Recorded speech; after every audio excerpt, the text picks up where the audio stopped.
to, čo ma v podstate presvedčilo o tom, že potrebujem vyhľadať osobného trénera, bolo, že som videla na svojom tele, že nejakým spôsobom nemám dobré pohybové návyky.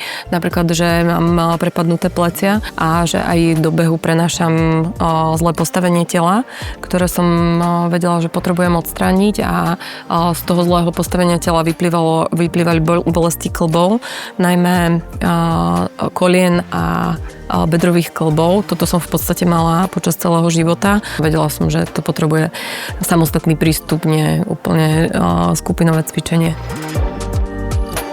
A brzdíš dole. To je ono. Úplne sa natiahni. Niekoľkokrát som sa pokúšala samozrejme cvičiť aj sama doma, aj počas covidu, keď neboli také možnosti, ale ten tréning s trénerom je neporovnateľne efektívnejší, pretože ma v podstate napráva v tých pohybových vzorcoch takmer po každom opakovaní. Čiže je to niečo, čo ja sama doma cvičením neviem dosiahnuť. A minimálne jedenkrát do týždňa potrebujem to usmernenie, ktoré si udržím v hlave a viem ho potom využiť v tých mojich malých domácich tréningoch.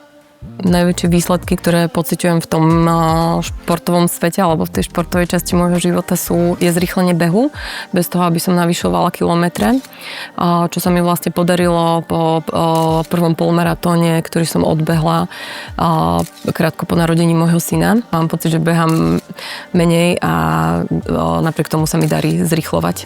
Ja som počas našej spolupráce pribrala. Mojím cieľom nebolo schudnúť, ale naozaj som pribrala niekoľko kíl práve kvôli tomu, že som spevnila to telo a to bolo aj mojím cieľom. Takže nie vždy je cieľom klienta schudnúť. Som matka 2 malých detí, ktorá pracuje, tak musím veľmi efektívne využívať svoj voľný čas. Mám počas týždňa čas iba na jeden tréning s trénerom, tak považujem to za veľmi dôležité, aby som tú hodinu, ktorú som si na to vyčlenila, využila čo najefektívnejšie. Preto necvičím sama doma, aby som nerobila chyby, ale aby som bola usmernená tým trénerom, ktorý ma naučí veci aj na tie ďalšie tréningy bežecké, ktoré potrebujem.